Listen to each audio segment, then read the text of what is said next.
धन धन सतगुरु तेरा ही आसरा। आप देख रहे हैं फेथ वर्सेस वर्डिक्ट। मैं डॉक्टर मोहित इंसान, परम पूजनीय संत डॉक्टर गुरमीत राम रहीम सिंह जी इंसान के अनुयायी, उनकी सोच व सच्चाई इस प्रोग्राम के माध्यम से आप सभी लोग देखते, जानते व परखते हैं। तो आप सबका आज के इस लाइव डिस्कशन में बहुत बहुत स्वागत है जी। धन धन सतगुरु तेरा ही आसरा। सासंग जी, आज का दिन वैसे अलग अलग मायनों में है। श्री गुरु गोविंद सिंह जी महाराज के जो दो छोटे साहिबजादे थे, उनकी शहादत कमोवेश आज के दिन हुई थी। पर ये उस समय अंग्रेजी कैलेंडर, हिंदी कैलेंडर, अलग अलग कैलेंडर थे, तो एक सामाजिक तौर पे आज का दिन चुना जाता है इसके लिए। उनकी शहादत आज के दिन हुई थी। उनको जो नहीं जानते हैं इस इतिहास को, उनको मोटे तौर पे बता दें कि गुरु गोविंद सिंह जी के 4 साहिबजादे थे। 2 10 साल की उम्र से बड़े थे, मतलब 15 या 16-17 साल की उम्र के थे लगभग। 2 जो थे वो 10 साल की उम्र से छोटे थे, 7 या 9 साल के आसपास की उम्र रही होगी। और उनको राजनीतिक बंदी बनाया गया था, एक बच्चों को, और राजनीतिक बंदी बना के उनको उस समय की कोर्ट ने, अदालत ने मौत की सजा सुनाई थी। और मौत भी कोई साधारण मौत नहीं दी गई थी, मतलब जिंदा दीवार में चिनवा दिया गया था। और दीवार में दम घुटे जो कुछ हो, उसके बाद बहुत तड़पा तड़पा के मौत दी गई थी छोटे छोटे बच्चों को। और उनके साथ जो गुरु गोविंद सिंह जी महाराज थे, उनकी मदर थी उस समय, उनका नाम मेरे याद नहीं आ रहा, माता गुजरी जी थी। तो उन्होंने वो इस सदमे को शायद बर्दाश्त नहीं कर सकी उसी समय। तो इतना बड़ा जो अत्याचार था, तो उनकी भी, जो उन्होंने भी चोला छोड़ दिया था उसी समय, तो एक तरह से उनका भी बलिदान माना गया। और उस समय के हिसाब से जो फ्रिज होते थे उस समय के, तो इन दिनों में जब ठंड का मौसम होता है, ये पंजाबी में पो का महीना बोलते हैं, पो का ऐसा कुछ है, हिंदी में शायद कुछ और कहते हैं। तो इन दिनों में उनको उस समय के जो फ्रिज होते थे, जहाँ पे सामान ठंडा किया जाता था, वहाँ पे रखा गया था कैद करके। और जिन्होंने उस समय उनकी लेश मात्र भी मदद की, किसी ने बच्चों को दूध तक पिलाया, भी दूध पिए बच्चे ठंड में, गर्म दूध पिलाया, उनके परिवारों को भी मौत की सजा सुना दी गई थी। मतलब ये इतना भयानक दर्दनाक हादसा है और घटनाक्रम है। इसके बाद गुरु गोविंद सिंह जी महाराज ने ये घोषणा कर दी थी कि भी अब मुगल सल्तनत के दिन उंगलियों पे गिने जा सकते हैं। और एक कहते हैं कोई पौधा था जमीन में लगा हुआ, उस पौधे को उन्होंने उखाड़ा और कहा भी जिस तरह ये पौधा जड़ से खत्म हो गया, भी आज से मुगल सल्तनत की जड़ उखाड़ दी है, भी अब ये खत्म हो जाएगी। तो उसके बाद उनके वचनानुसार मुगल सल्तनत हमेशा के लिए खत्म हो गई।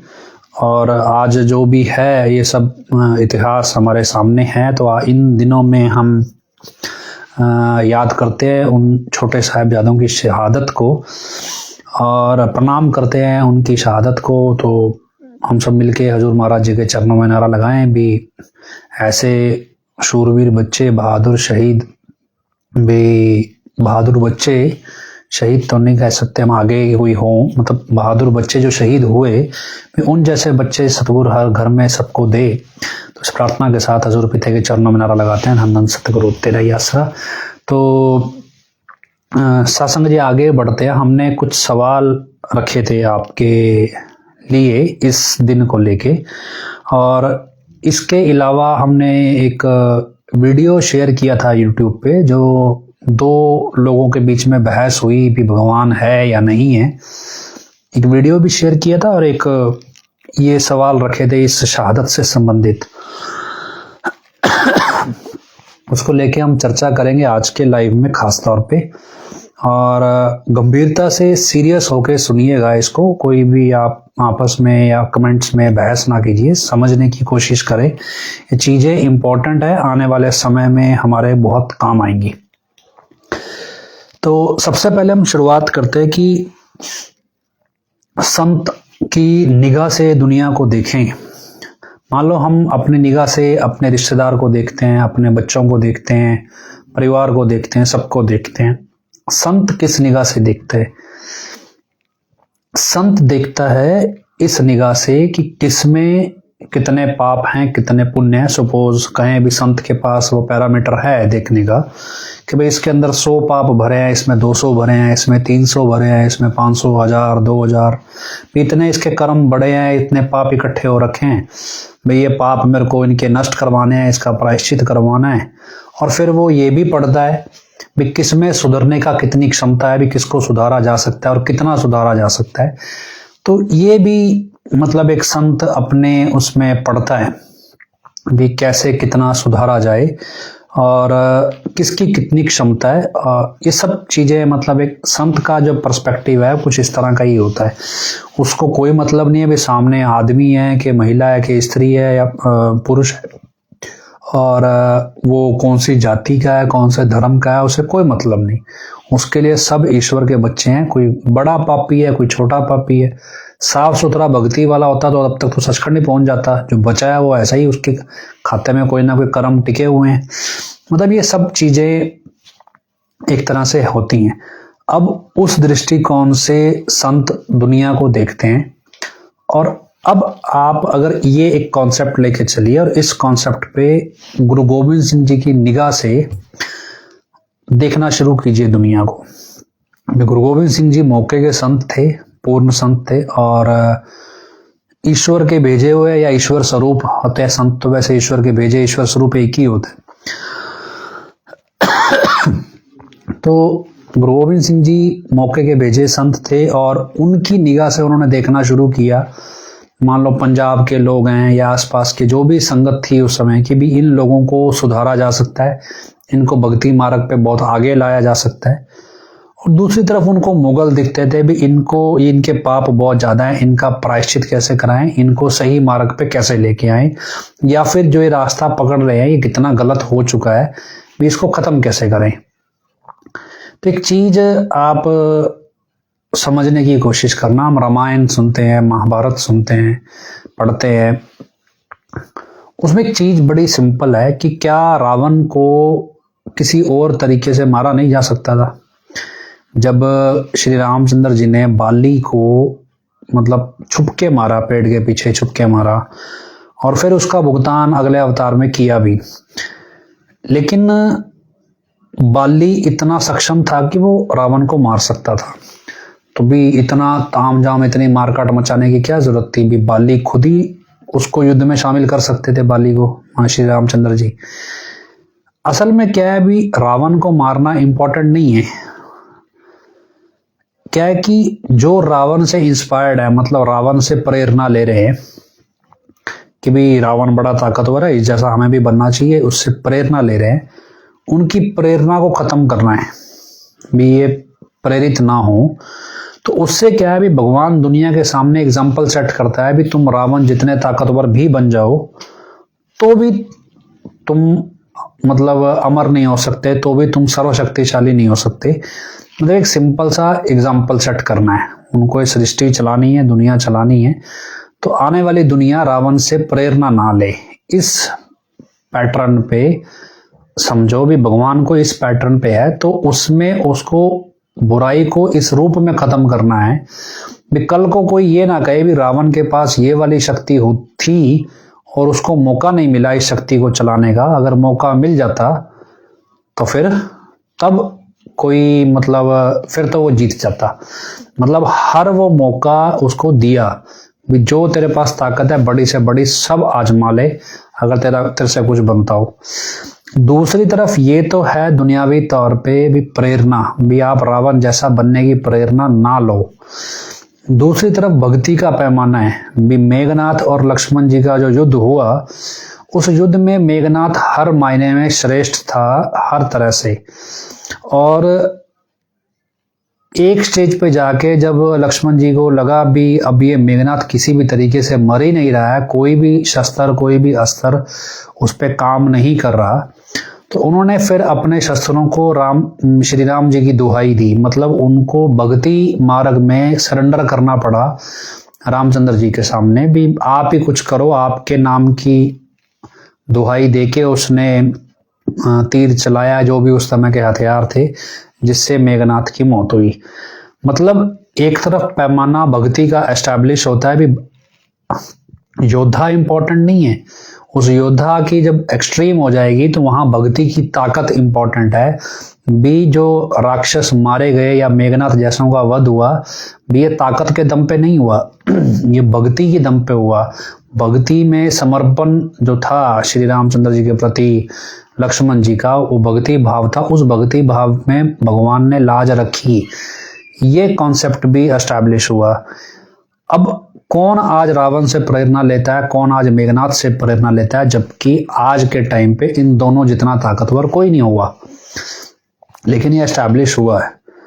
दूसरे सेटअप पे अगर हम आए भी, महाभारत में आओ, तो महाभारत में क्या दुर्योधन को मारा नहीं जा सकता था? क्या कृष्ण जी किसी भी तरह धृतराष्ट्र को रोक नहीं सकते थे? क्या वो कूटनीति से धृतराष्ट्र को राजा के पोस्ट से हटा नहीं सकते थे? वो सब कुछ कर सकते थे, लेकिन क्या है भी उनका ऑब्जेक्टिव किसी देश की सत्ता डिसाइड नहीं करना भी, इस देश का राजा कौन होएगा, इस राज्य में राजा कौन होएगा। उनका मकसद सिर्फ इतना है कि अधर्म नहीं होना चाहिए, धर्म रहना चाहिए।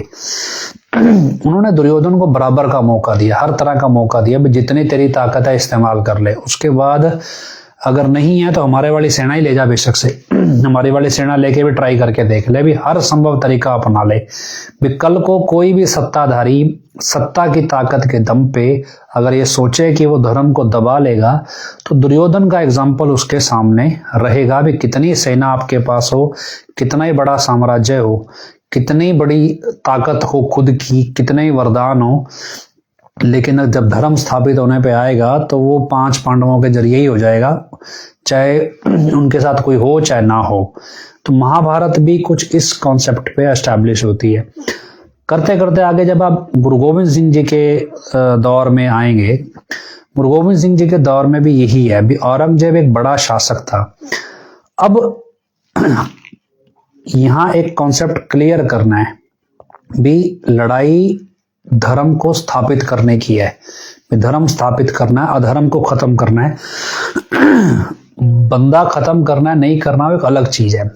हमने पहला सवाल यह रखा था कि गुरु गोविंद सिंह जी के बड़े साहिबजादे जब शहीद हुए, तब गुरु गोविंद सिंह जी ने वचन नहीं फरमाया भी अब मुगल साम्राज्य खत्म होगा, लेकिन जब छोटे साहिबजादे शहीद हुए तब ही क्यों ये वचन फरमाया। इसको इस तरह समझो भी, मान लो लड़ाई है दो लोगों के बीच में, वो लड़ाई किस चीज की है भी, वो लड़ाई किरदार की है। मान लो मेरी लड़ाई एडम ब्लॉक से है, तो एडम ब्लॉक का मेरे को कोई हनीप्रीत से जाति दुश्मनी नहीं है, मेरे को कोई एडम ब्लॉक के लोगों से पर्सनल दुश्मनी नहीं है, मेरे को दुश्मनी उनके किरदार से है। इनका किरदार समाज को बिगाड़ रहा है। हमारी यूपी वाले जमूरे से दुश्मनी किस चीज की है भी, उसका किरदार गलत हो गया, किरदार समाज को बिगाड़ रहा है। उनकी दुश्मनी मेरे से नहीं है, उनकी दुश्मनी मेरे किरदार से है। मतलब वो बहुत सारी कहानियां मेरे बारे में बनाते हैं। थोड़े दिन पहले पुलिस वाले का फोन आया मेरे को, वो भी सत्संगी हुआ। वो मेरे को बोला जी हमारे को आगे 45 नंबर ऐसे बोल रहा है जी, हमने तो 4-5 बार डेरे में मोहित को बुला के पीट दिया, फिर और बहुत सारी कहानियां बना दी। मतलब क्या, उनको पता है भी लड़ाई किरदार के बीच में है, आदमियों के बीच में नहीं है। तो आप इतिहास उठाओ पिछले 40-50 साल का भी, आपको जितने भी लोगों के इस तरह के मर्डर मिलेंगे, जैसे आपको सिद्धू मूसेवाला है, दीप सिद्धू है, अभी ये एक पंजाबी में सिंगर था जवंदा जवंदा, वो हुआ।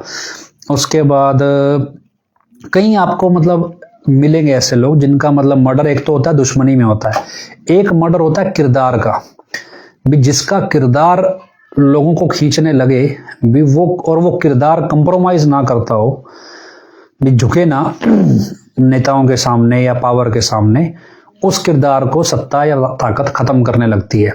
तो आप जितने भी लोग ऐसे देखेंगे जिनका किरदार है, उन किरदारों का ही मर्डर होता है, जिनको मतलब लोग जरूरत से ज्यादा पसंद करने लगे। सिंगर इंपॉर्टेंट नहीं था मूसेवाला, सिद्धू मूसेवाला, वो उसका किरदार इंपॉर्टेंट था। ऐसे ही दीप सिद्धू एक्टर इंपॉर्टेंट नहीं था, उसका किरदार इंपॉर्टेंट था। बहुत से लोग मिलेंगे आपको, ये नहीं है। अगर मान लो जर्नैल सिंह भिंडरांवाला है, उन्होंने क्या किया, कौन सा रास्ता अपनाया, वो इंपॉर्टेंट नहीं है, उसका किरदार कितना इंपॉर्टेंट है, अपने जो उसका ऑब्जेक्टिव है उसमें उसका किरदार क्या मायने रखता है, ये इंपॉर्टेंट है। लड़ाई किरदार के बीच में। अब ओवरऑल जो आओ उस पे, तो गुरु गोविंद सिंह जी ने कोशिश क्या करनी है भी सामने वाले बंदे पापी हैं, क्या इनमें सुधार लाने की क्षमता है, भी ये सुधार इनमें लाया जा सकता है, गुंजाइश है इसमें कहीं, वो सुधार लाने की कोशिश कर रहे हैं। मान लो उस समय का जो राजा उस एरिया का था, वजीर खान जो भी था, उसकी गुरु गोविंद सिंह के किरदार से दुश्मनी है। वो किरदार मान लो उनके बड़े साहिबजादे हैं, उनमें भी है, भी किरदार है, वो उस किरदार से दुश्मनी निभा रहा है, उसमें धर्म ज्ञान को देख नहीं रहा है। उसने किरदार से दुश्मनी निभाई, लड़े, और उसमें बहुत से सिख शहीद हो भी गए, लेकिन वो गुरु गोविंद सिंह को हरा नहीं पाया। एक स्टेज पे जब गुरु गोविंद सिंह जी के छोटे साहिबजादे जो थे वो अरेस्ट हुए, जब उनका किरदार मायने नहीं रखता था, क्योंकि बच्चों का किरदार नहीं होता, एक मैच्योर आदमी है, उसका किरदार है, वो उस किरदार से लड़ रहा है।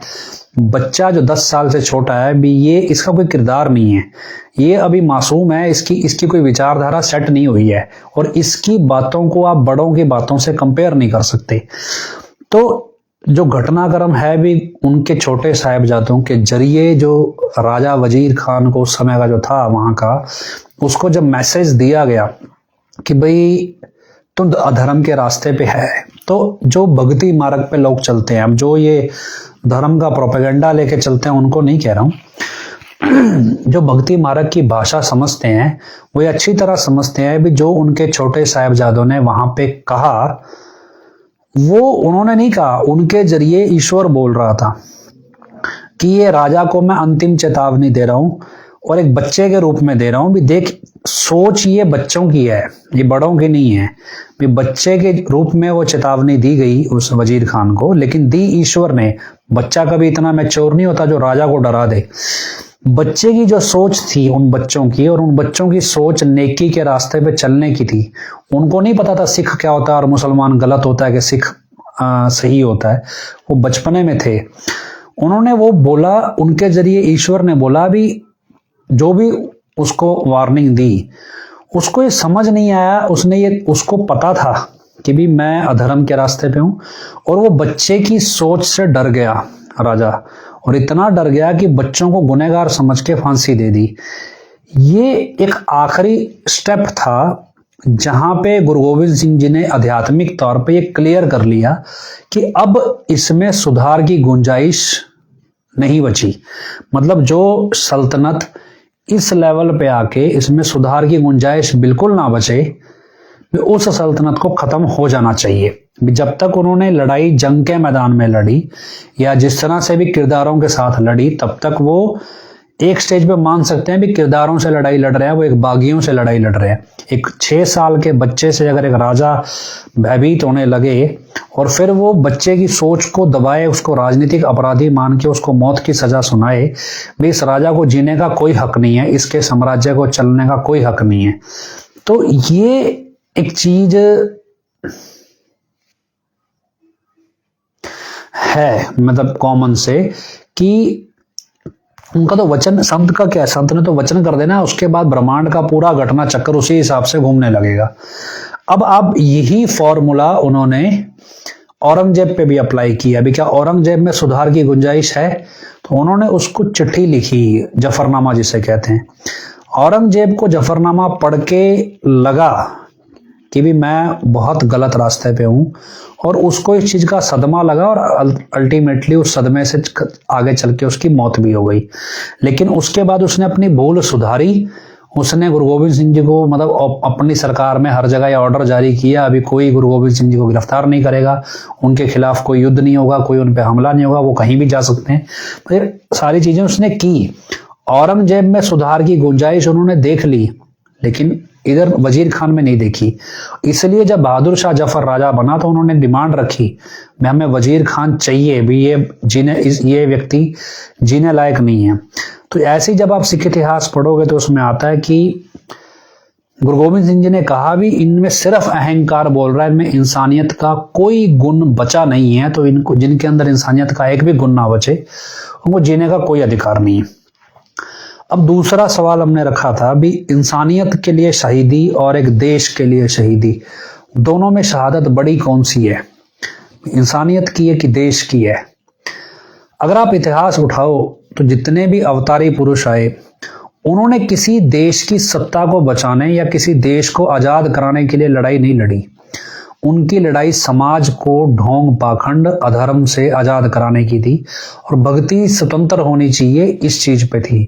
शासक आएंगे जाएंगे बदलते रहेंगे, किसी का भी शासन हो, उस शासन में धर्म नहीं दबना चाहिए।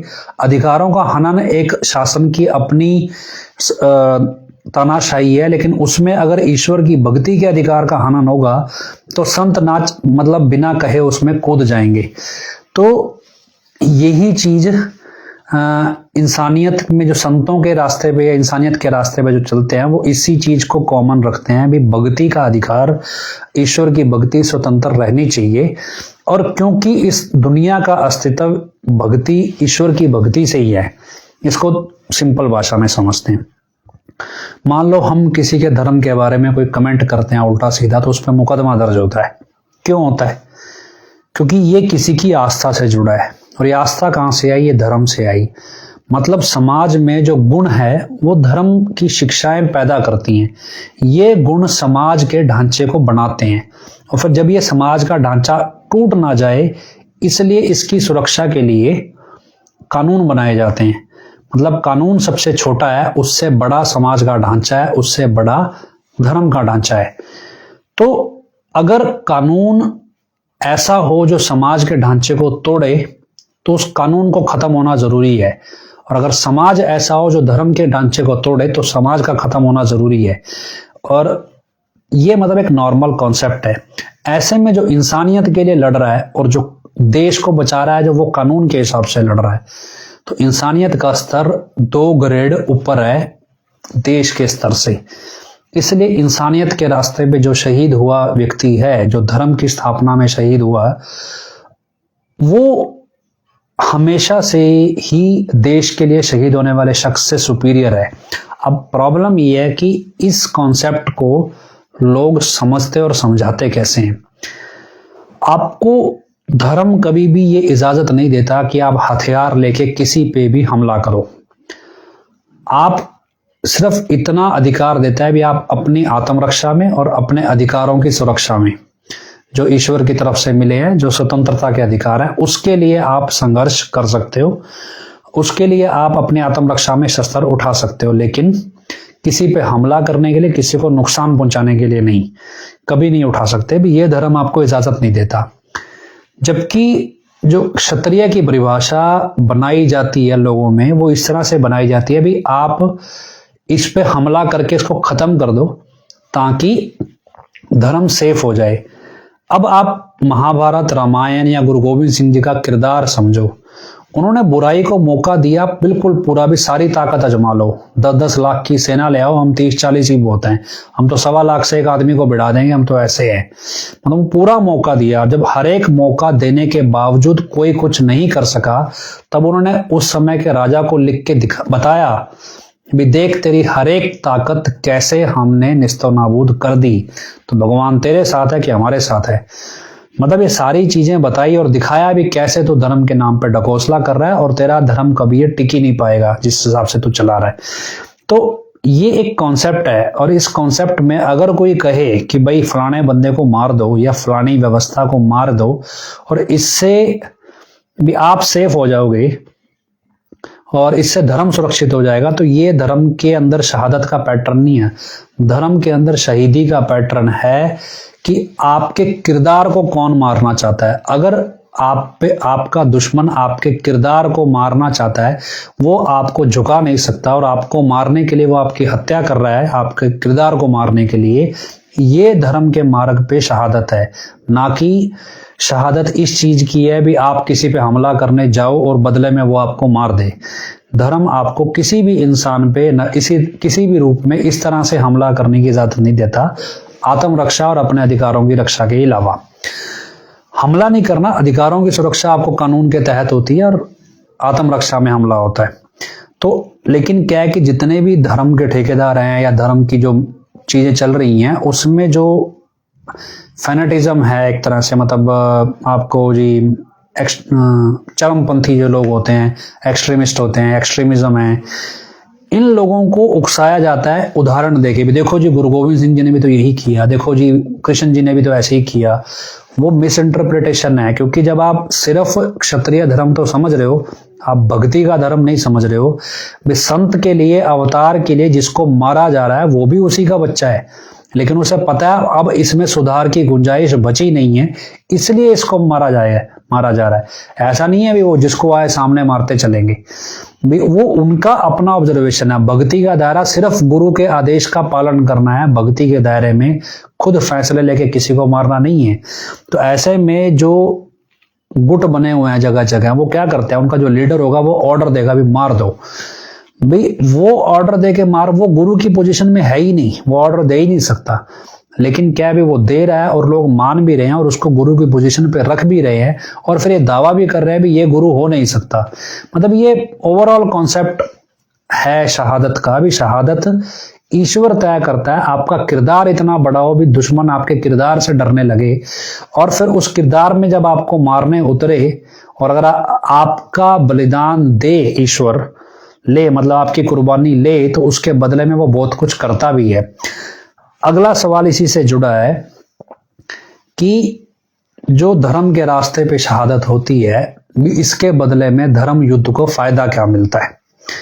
भी हम कहें भी गुरु तेग बहादुर जी ने या उनके साथ जो 3 शिष्य थे उन्होंने शहादत दे दी, या 5 प्यारों को गुरु गोविंद सिंह जी ने चुना अभी कुर्बानी देने के लिए, तो इसके बदले में धर्म युद्ध ताकतवर कैसे होता है। मतलब ये कौन सा मैथमेटिक्स है जिससे ताकतवर होता है। इसको आप दूसरे तरीके से समझो। मान लो 2 देशों में युद्ध लगा है, 2 देशों में युद्ध लगा है, और उस युद्ध में मतलब एक स्टेज ऐसी आ गई जहां पे नेगोशिएशन होनी है।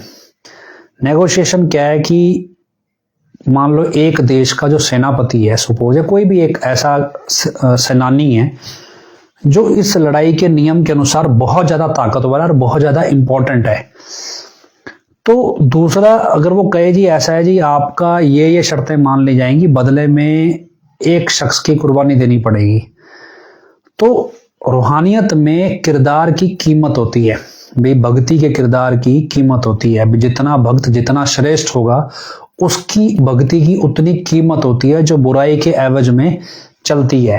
और जब बुराई के खिलाफ लड़ाई लड़ी जाती है और एक स्टेज पे बुराई को बड़े लेवल पे डैमेज देना है, तो उसकी कीमत चुकानी पड़ती है, और ये कीमत कुर्बानी के तौर पे चुकाई जाती है।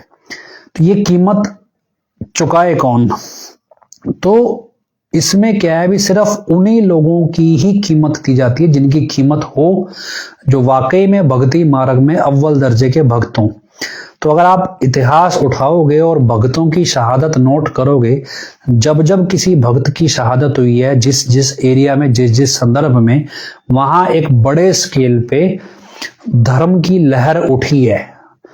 और ये एक एक्सचेंज प्रोसेस है। मान लो बुराई का जो नुमाइंदा है वो काल है, तो काल जब संत से लड़ता है तो वो संत उसकी कीमत चुकाएगा भी, वो सबसे अव्वल दर्जे के भक्त का बलिदान मांगता है भी, ये भक्त का किरदार बहुत बड़ा है, इसका बलिदान हो जाए तो मेरा जो साम्राज्य है वो श्रेष्ठ हो जाएगा।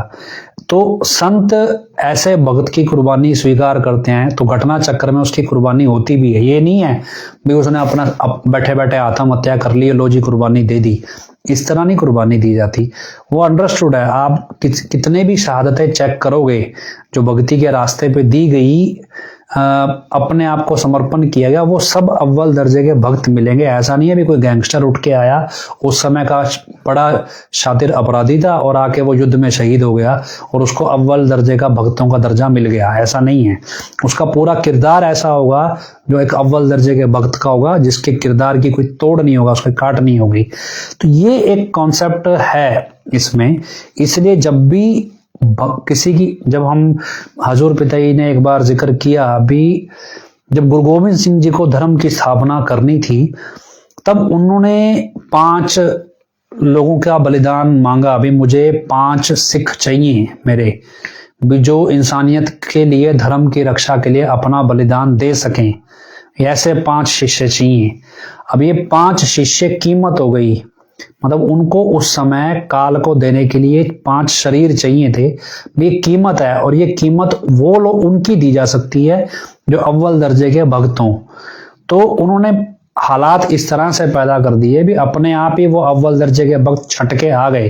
वो कोई उस समय के स्पेशल ट्रेंड कमांडो नहीं थे भी, वो मतलब भी एक ही बंदा 1.25 लाख को सच में मार देगा, लेकिन वो एक आम भक्त आदमी थे जो साधना भक्ति करने वाले थे।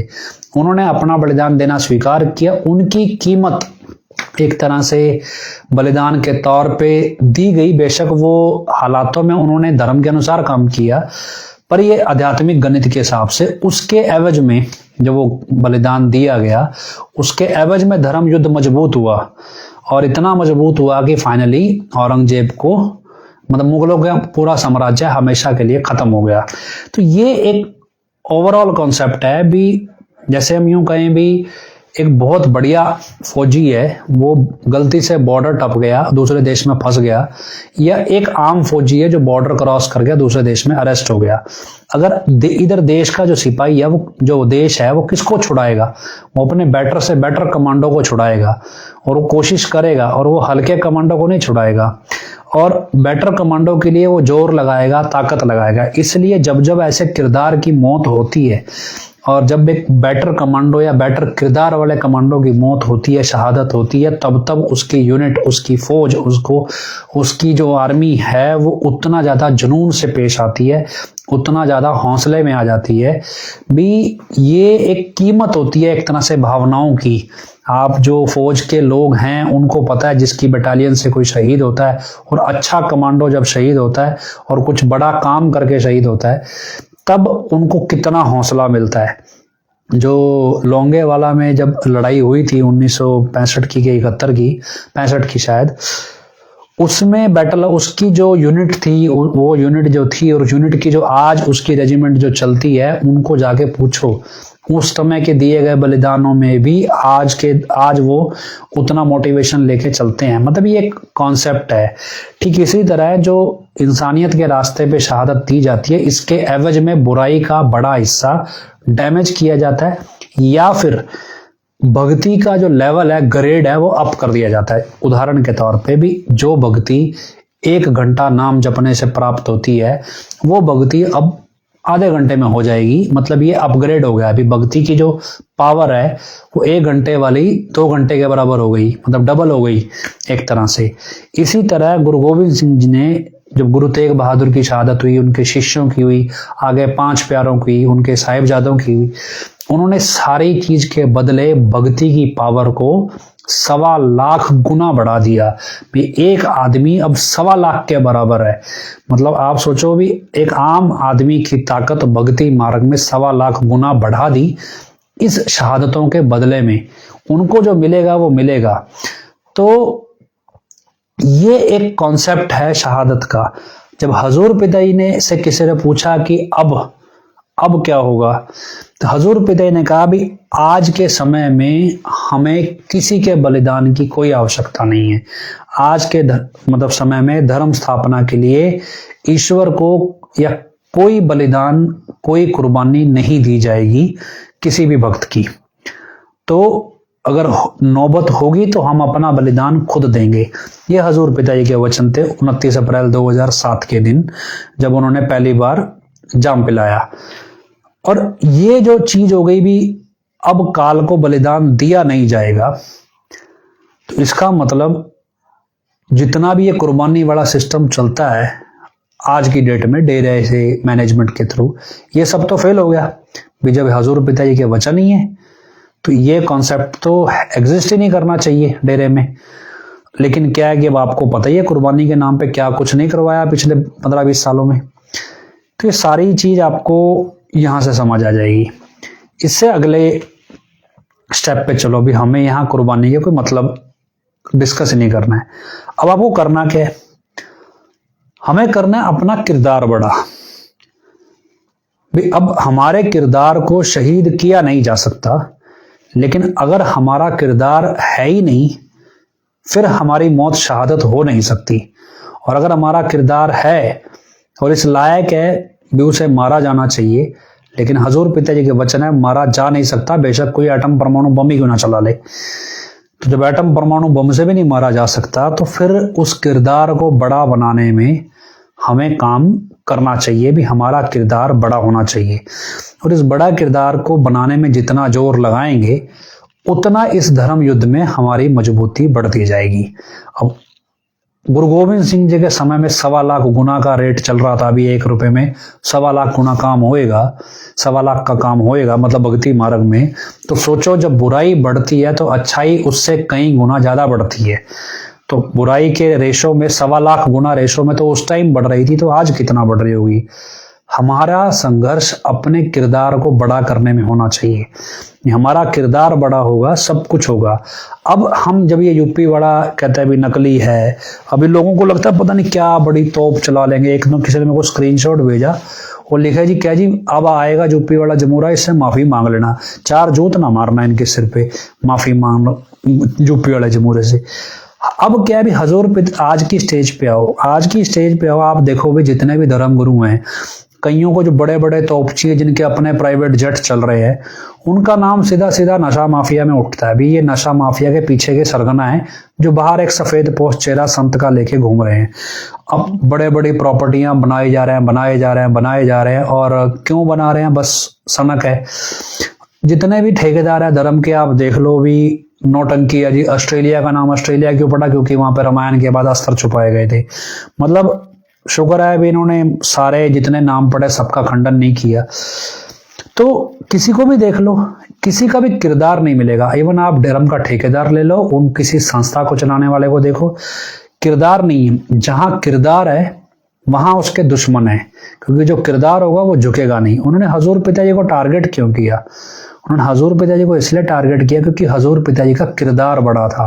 उनको पता है ये किरदार झुक नहीं सकता, और जब तक समाज में एक बड़े किरदार का चेहरा होता है तब तक छोटे किरदार जो बनावटी किरदार है वो उठ ही नहीं पाते। तो ये हजूर पिताजी के रहते किसी भी किरदार को, कोई भी किरदार उठ ही नहीं सकता था। अब आप सोचो भी 2017 में हजूर पिताजी को जेल जबरदस्ती जैसे भी करके भेजा गया, क्या उसके बाद कोई किरदार उठ पाया इस देश में? चाहे धर्म के नाम पे ले लो, चाहे किसी पे ले लो। कुछ लोग थोड़े बहुत जो हैं, वो एक प्रेमानंद बाबा है, कोई उसको बड़ा उसकी कहते जी ये उठा किरदार।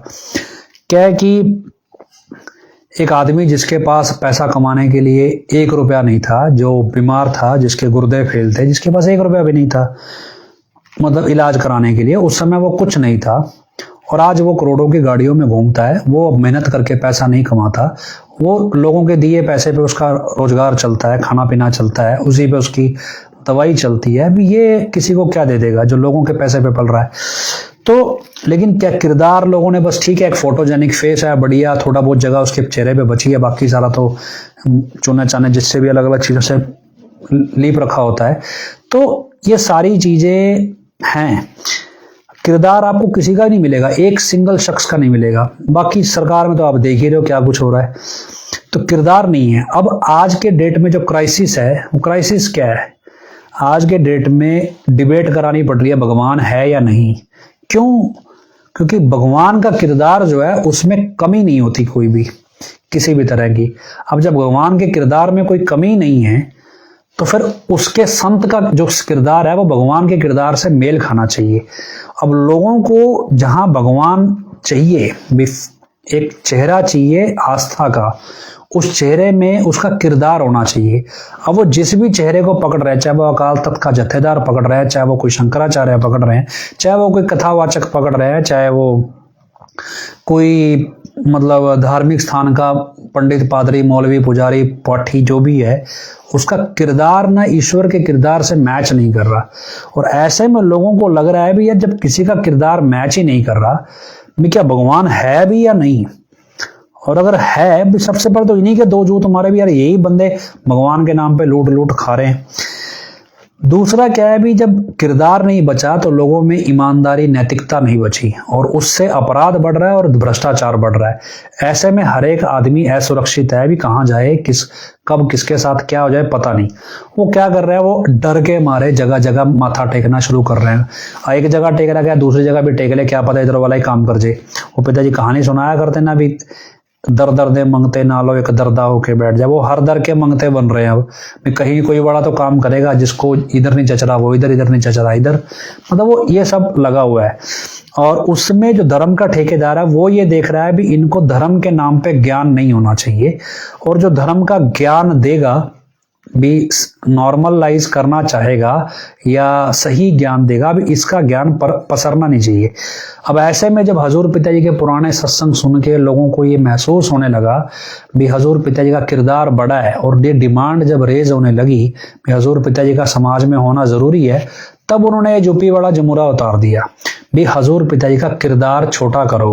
भी लोगों को किरदार की जब डिमांड आए तो उनका ध्यान डेरा सच्चा सौदा के संत पे आना ही नहीं चाहिए। इसलिए ये सारा यूपी वाला सिस्टम जो है चल रहा है भी, ये नकली वाला सिस्टम जो भी है। अब अगर आज के पर्सपेक्टिव में सरकार कानून एक बार हटा दो, आप इसको धर्म और अधर्म के पर्सपेक्टिव पे चलो। धर्म और अधर्म के पर्सपेक्टिव पे हर एक चीज का मौका जो है वो बुराई को मिलेगा। सत्ता कितनी ताकतवर हो, सत्ता सिर्फ अपने लेवल पे नहीं, वो न्यायपालिका को भी गुलाम बना ले, वो मीडिया को भी गुलाम बना ले, वो कार्यपालिका को भी गुलाम बना ले, और वो खुद तो है ही उस सब में। इसके अलावा देश में कुछ बचा नहीं है। वो धर्म प्रचारक सारे उसके गुलाम हो, सब कुछ हो, क्या इस सब के बाद वो किरदार खत्म कर पाएगी एक सच्चे संत का? नहीं कर पाएगी। मतलब अपनी मलाल नहीं रहेगा किसी ताकत का भी, लगाओ जितनी ताकत लगा सकते हो। तो ये किरदार है, मतलब ये एक धर्म युद्ध का पैटर्न है। किसी को लगे भी पिताजी कुछ कर क्यों नहीं रहे, भी आप ये देखो भी सरकार के पास कोई और तरीका बचा है अधर्म के, मतलब इस रास्ते पे। रिसेंटली आपको एक चीज बताता हूँ, एक फिल्म आई है, हालांकि फिल्म देखने लायक नहीं है, गाली गलौज उसमें काफी है, पर मैंने सिर्फ इसलिए देखी क्योंकि देश की एजेंसियों के एजेंटों को बहुत पसंद आई ये फिल्म, तो हम इसलिए देखने गए भी एटलीस्ट इस फिल्म को देख के ये समझ तो आए कि जो एजेंसियों के एजेंट हैं वो सोचते कैसे हैं, क्यों उनको ये फिल्म पसंद आ रही है, भी ऐसा क्या है इसमें। जब आप उस फिल्म में देखेंगे, उस फिल्म में कुछ नहीं है। उस फिल्म में सिर्फ एक चीज है भी, एक हार्डकोर अपराधी एक आम सरकारी अधिकारियों से बड़ा देशभक्त है। मतलब एक ऐसा क्रिमिनल जो लोगों को इतनी बुरी तरह मारता है जिसकी वजह से उसको फांसी की सजा सुनाई गई है, और ऐसे क्रिमिनल को एक बड़ा देशभक्त बना के प्रस्तुत कर दिया गया, क्योंकि देश के पास कोई ऐसा अफसर नहीं था जो उसकी जगह ले सके। मतलब एक क्रिमिनल हार्डकोर बहुत बड़ा देशभक्त है। एक अंडरवर्ल्ड जो है वो देश की एजेंसियों से 2 नंबर के काम, मतलब जो देश की एजेंसियां हैं वो अंडरवर्ल्ड से 2 नंबर के काम करवाती हैं, और एक तरह से उसमें एक नेशनल सिक्योरिटी एडवाइजर का किरदार जो बहुत बड़ा दिखाया गया है। और भी ये बहुत बड़ा किरदार है, और इसका सेकंड पार्ट ऑब्वियसली इस तरह से दिखाया गया है भी, जो मौके की सरकार है भी, इससे बड़ी देशभक्त सरकार कोई हो नहीं सकती। और ये प्रॉपर प्योर राजनीतिक प्रोपेगेंडा है इस फिल्म के जरिए, और चल भी रहा है ये इसमें। मतलब जो इंटेलिजेंस की भाषा समझता है वो ये समझेगा भी इसके जो जितने भी किरदार है और जो भी इंफॉर्मेशन इस फिल्म के जरिए दी गई है, ये सारी इंफॉर्मेशन एक्चुअल में बहुत सारे इंटेलिजेंस इनपुट से मेल खाती है असल में, और बिल्कुल डुट्टो कई जगह बिल्कुल मेल खाती है। और जब इतना सब कुछ सटीक है तो इस दिशा में प्लान किया जा रहा है भी, पुरानी सरकारें मिलके आतंकवाद को रोक नहीं सकती थी, बढ़ावा देती थी इनडायरेक्टली। मौके की सरकार बढ़ावा नहीं देती बल्कि मारने की ताकत रखती है, और वो मार भी रही है। मतलब अब नेशनल सिक्योरिटी जो एजेंसीज हैं वो एक प्रोपेगेंडा बना के परोस रही हैं, और इसे सरल भाषा में समझ लो भी, एक अनपढ़ सरकार है, और अफसर जो है वो अपनी बुद्धि से इस सरकार को कब्जा रहे हैं। इस सरकार में पढ़े लिखे लोग आने नहीं चाहिए, अफसरशाही ही पूरी सरकार को हमेशा कंट्रोल करती रहेगी। इनको सिर्फ वाहवाही चाहिए और पैसा चाहिए, ताकत इनके हाथ में रहनी नहीं चाहिए। इनके खिलाफ जो बोले उनको पकड़ लो, बाकी सब छोड़ दो।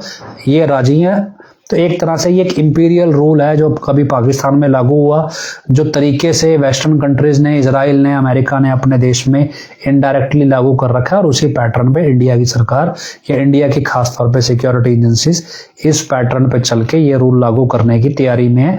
ये इस फिल्म का निष्कर्ष निकलता है। मतलब अगर आप इसको ओवरऑल कॉन्सेप्ट पे ले जाएं भी, जब अधर्म अपनी ताकत बढ़ा रहा है तो इस दिशा में बढ़ा रहा है कि वो हर पैंतरे से भी न्याय का हर एक अधिकार जो नागरिकों को है, जिस भी तरीके से वो टैक्स दे रहे हैं भी, अगर हम टैक्स दें, हम देश के हित में काम करें तो देश की ये व्यवस्था हमें न्याय दिलाएगी। धर्म के मामले में वो सारी व्यवस्था सिर्फ और सिर्फ अपनी ताकत अर्जित करने के लिए काम कर रही है, और वो धर्म को कुचल के इस सबको नास्तिक बना देना चाहती है। जब इस कॉन्सेप्ट पे सारी चीज घूम रही है और उसके बाद अचानक से एक दिन डिबेट उठती है कि भगवान है या नहीं, और ये डिबेट एक मुसलमान वर्सेस मुसलमान है, ये हिंदू वर्सेस एथिस्ट, मतलब एक मुसलमान ही चेहरा, दोनों मुसलमान चेहरे हैं, हिंदू वर्सेस कोई नहीं है, क्योंकि हिंदू भी जितना लॉजिक उस डिबेट में मुसलमानों ने रख दिया उतना तो हिंदू रख ही नहीं पाएंगे। पर ये सारा कॉन्सेप्ट इस सिस्टम में अब चल रहा है। हम इस चीज को इस तरह समझें भी, अधर्म को अपनी हर एक ताकत आजमाने का पूरा मौका दिया जा रहा है, और वो जिस दिन चरम सीमा पे पहुंचेगा एक दाव उसका सब कुछ खत्म कर देगा। ये एक सिंपल सा कॉन्सेप्ट है। और इस धर्म अधर्म की लड़ाई का तो जिस स्टेज को हम आज देख रहे हैं, हो सकता है इसमें एक आधा लेवल और बचा हो जो पूरा होने वाला हो और उसके बाद ये सब कुछ खत्म हो। ये कोई नया नहीं है, ये हिस्ट्री रिपीट्स इटसेल्फ है। अगर हम ये दावा कर रहे हैं तो इसको खारिज वही आदमी करे जो रामायण, महाभारत और गुरु गोविंद सिंह जी के इतिहास को झूठा बोल दे भी ये झूठा इतिहास था, इसलिए आज वाला इतिहास पूरा होगा ही नहीं। और ये बड़ा सिंपलीफाइड तरीका है, और ऐसा नहीं है कि ऊपर से कोई बड़ी ताकत आएगी वो भाई साहब सबको मार देगी, ऐसा कुछ नहीं है। बुराई क्या है? बुराई पैसे के दम पे, लेन देन के दम पे, अपनी ताकत बांटने के दम पे बढ़ती है, और एक स्टेज पे, क्योंकि ये सारे, इनका कोई असूल नहीं है जीवन का, तो जैसे जैसे बुराई बढ़ेगी तो ये एक दूसरे को मारते ही मारते हैं। आम लोगों पीछे हट जाओ, जरूरत ही नहीं है, ये ताकतवर लोग आपस में लड़के मर जाएंगे, उनको कोई फर्क नहीं पड़ता। आप फिल्म देखो, पिदाई ने बोला ना, सारे क्षत्रिय आपस में लड़ लड़ के मर जाएंगे भी, और उसके बाद यही होता है, जो अपने आप को धर्म के रक्षक ठेकेदार बोलते हैं वो आपस में लड़ लड़ मरते हैं। ये इतिहास है। हमें क्या करना है? हमें अपना किरदार बड़ा करना है। अगर आपको इस वचन पे भरोसा है भी, हजूर पिताजी का वचन कभी झूठा हो नहीं सकता भी, वो कभी अगर कह रहे हैं भी भक्ति मार्ग में कुर्बानी नहीं ली जाएगी तो नहीं ली जाएगी। इस पे विश्वास करके आप अपना कैरेक्टर ऊंचा करो, अपना किरदार बड़ा करो, सारा फोकस इस चीज पे लगा के रखो भी अपना किरदार बड़ा होना चाहिए। उस किरदार में कोई कमी ढूंढे तो वो मिलनी नहीं चाहिए। अपना जोर लगाओ भी कोई कमी ढूंढ ना पाए, अपनी कमी जो है मुझसे सुधारते चले जाए, ये किरदार काम करेगा। अगर आप सच्चाई के रास्ते में समर्पण का भाव रखते हो कि हम हजूर पिताजी या धर्म के लिए कुछ करना चाहते हैं, उसका सिर्फ एक ही तरीका है भी, आप अपना कैरेक्टर बड़ा कर लो। इतना ऊंचा कैरेक्टर हो कि भाई आपको अधर्म मारने को आए और फिर हजूर पिताजी का वचन आपको बचाए और फिर ये दुनिया में सच को स्थापित करे। यही एक कॉन्सेप्ट है। तो अब ये बहुत, मतलब एक एक ग्रेड पे ये धर्म युद्ध चल ही रहा है, और इस धर्म युद्ध में उधर से वार हो रहे हैं। इस वार को काउंटर करने के लिए अपने किरदार को बड़ा करना ही पड़ेगा। नहीं करोगे तो फिर मतलब दर्शक बन के देखते रहोगे तो कुछ नहीं होगा भी। और किसी ने मेरे से बोला जी हमें खिलाड़ी, हमने पिछले लाइव में जिक्र किया भी आप दर्शक ना बनो, आप खिलाड़ी बनो।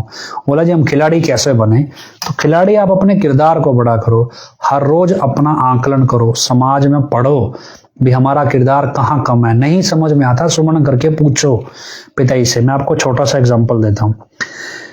समाज में शिक्षा और स्वास्थ्य और ज्ञान मुनाफाखोरी का धंधा नहीं है। मतलब धर्म ज्ञान होगा, धर्म है, स्वास्थ्य है, शिक्षा है, ये मुनाफाखोरी का धंधा नहीं है। उदाहरण के तौर पे एक स्कूल है, उस स्कूल में बच्चे पढ़ते हैं और उसको टीचर पढ़ाते हैं। जो व्यक्ति स्कूल चला रहा है वो क्या करता है कि स्कूल में टीचर रखता है, टीचरों को तनख्वाह देता है बच्चों को पढ़ाने की। तो ये सही है। अब मान लो उसको उसके जो भी उसका खर्चा है वो सारा खर्चा निकाल के उसको स्कूल से 5 लाख रुपया बचता है। तो धर्म का कानून ये कहता है कि जो प्रशासक है, जो स्कूल चला रहा है, वो भी अपनी तनख्वाह ले अपने काम के हिसाब से, लेकिन शिक्षा को धंधा ना बनाए। जो मुनाफा उसके पास बचता है उस मुनाफे से वो और बच्चों की शिक्षा सुनिश्चित करे। मतलब शिक्षा का जो धंधा है ये हो नहीं सकता, ये सिर्फ एक मतलब सर्विस है। अगर कोई भी व्यक्ति एजुकेशन में मुनाफाखोरी कर रहा है, जैसे आजकल प्राइवेट स्कूल्स करते हैं, तो मुनाफाखोरी पाप कमाना है। इसलिए जब हम डेरे में स्कूल खुले तो डेरे के स्कूल में हजूर पिताजी ने नियम रखा भी, अगर 2 भाई स्कूल में, 2 बच्चे बहन भाई इकट्ठे सगे अगर एक ही स्कूल में पढ़ते हैं तो उसमें से एक बच्चे की पूरी फीस लगेगी और एक बच्चे की आधी फीस लगेगी। ये हजूर पिताजी का बनाया नियम था जब हम पढ़ते थे। तो मतलब उसमें क्योंकि भी शिक्षा को प्रोत्साहन देना, शिक्षा धंधा नहीं बनाना है, और बहुत कम नॉमिनल फीस थी मतलब ऐसे। तो ये एक कॉन्सेप्ट है। अब आप स्वास्थ्य पे ऐसे ही डॉक्टर का है, मतलब आप हॉस्पिटल चला रहे हो या डॉक्टर अपना इलाज कर रहा है, वो अपना मेहनताना ले सकता है, वो मुनाफाखोरी नहीं कर सकता। आज के डॉक्टर तो बिना बीमारी के ऑपरेशन कर देते हैं, बिना बीमारी के बहुत कुछ कर देते हैं। तो हॉस्पिटल बिना बीमारी के इंश्योरेंस कंपनी से पैसा खींचना तो बिना मतलब बीमारी बना देते हैं या जानबूझ के बिल खड़ा करते हैं। तो मुनाफाखोरी स्वास्थ्य में भी ये लोगों की जरूरत है, बुनियादी जरूरत में मुनाफाखोरी पाप है। तीसरा पेशा है वकालत का। वकालत के पेशे में इंसान जो वकील होता है वो झूठ के पक्ष में खड़ा हो जाता है कई बार मजबूती से, और फिर वो न्यायिक व्यवस्था को भ्रष्ट करता है झूठ को जिताने के लिए, और या फिर उसमें उसको मतलब बात का बतंगड़ बना के अपनी चतुराई से झूठ को बचाता है, जानते हुए भी ये व्यक्ति मतलब गलत है, अपराधी है। तो तीसरा धंधा ये है भी जो न्याय व्यवस्था में निर्दोष का हक मारे, निर्दोष को वो सिर्फ पक्ष रख सकता है वकील अपने क्लाइंट का, लेकिन इसका मतलब ये नहीं है कि वो तिगड़म लड़ा के उसको जिताए और उसके बाद उससे एवज में उसकी मोटी फीस खाए। तो अगर आप इतिहास उठाओगे तो शामस्ताना जी महाराज जल्दी जल्दी डॉक्टरों और वकीलों को, खास तौर पे उस समय स्कूल मुनाफाखोरी नहीं करते थे, तो डॉक्टरों और वकीलों को जल्दी से नाम नहीं देते थे क्योंकि इनका पेशा ऐसा है भी ये लोगों की मजबूरी का फायदा उठाते हैं, तो और नाजायज पैसा ऐंठते हैं जो इनका हक नहीं बनता, और ये निरंतर पाप करने वाला पेशा है ज्यादातर, बहुत कम लोग हैं जो ईमानदार हैं इसमें। तो ये चीज है रूहानियत के दायरे में कि आपको जो समझनी है। ये सब चलो हम चीजें कर रहे हैं, इसके पैरेलल हमने आपसे कहा था कि उस पर हम चर्चा करेंगे जो डिबेट हुई है। डिबेट में कुछ क्वेश्चंस लोगों ने मुझसे भी पूछे थे जो उनमें सवालों के जवाब मिल नहीं पाए, उनको जचे नहीं, कुछ को मतलब इंग्लिश बहुत उसमें इस्तेमाल की गई इसलिए वो समझ नहीं आया। तो आपको मोटे मोटे तौर पे बता दूं, जिन्होंने वो डिबेट सुनी है उसमें कई चीजें बताई गई हैं भी कॉन्टिंजेंट क्या होता है, और मतलब इन्फिनाइट रिग्रेस ऑफ कॉजेज ये वर्ड क्या होते हैं, फैलेसी क्या होती है, लॉजिकल नेसेसिटी क्या होती है, ये सब चीजें हैं। क्या है कि क्योंकि वो डिबेट करने वाले व्यक्ति सत्संग नहीं सुनते हैं, वो सिर्फ एक धार्मिक व्यवस्था में काम करते हैं। सत्संग सुनते होते तो उनके पास बेहतर जवाब होते। उसमें सवाल जो मुझसे संगत के लोगों ने पूछे थे भी हम इसका जवाब कैसे देंगे अगर बतौर सत्संगी हमसे पूछा जाए। सवाल ये था भी क्या भगवान भी, जैसे हम कहें भी मान लो जी ये इसके बाद उससे पहले ये था, उससे पहले ये था, मतलब ऐसे पीछे चलते चले भी हमारे से पहले फलाना हुआ, उससे पहले ये हुआ, उससे तो ये शुरू कहाँ से हुआ, और जहां से शुरू हुआ वहां से घड़ी किसने शुरू की, मतलब सबसे पहला मिनट घड़ी चालू करी, समय कब से शुरू हुआ। और अगर कुछ भी नहीं था तो भगवान तो था ही, और जब भगवान था समय तो तब भी था, समय फिर बाद में कैसे हुआ भी, भगवान के रहते समय क्यों नहीं था भी। एक सिंपल सा कॉन्सेप्ट था भी जब सबसे पहले ईश्वर पैदा हुआ तो ईश्वर समय के दायरे से बाहर कैसे है, समय तो चल ही रहा है, तो ईश्वर जब एग्जिस्ट करता है, भगवान जब है तो फिर टाइम तो उसके साथ भी चल रहा है, फिर भगवान के ऊपर टाइम लागू क्यों नहीं होता। इसको बड़े सिंपल भाषा में समझ लो, ये कॉन्सेप्ट है, इसमें वर्ड इस्तेमाल किए गए इन्फिनिटी रिग्रेस ऑफ कॉजेस, मतलब क्या है भी एक के पीछे एक कारण, उसके पीछे दूसरा कारण, उसके पीछे तीसरा कारण, ऐसे करते करते अनंत कारण है, तो इसे इन्फिनिटी रिग्रेस ऑफ कॉजेस बोलते हैं। तो एक जहां जाके हम रुक जाएंगे वहां जाके भी यहाँ पे भगवान था जी, उसके बाद ये सब कुछ हुआ, मतलब एक ये कॉन्सेप्ट है।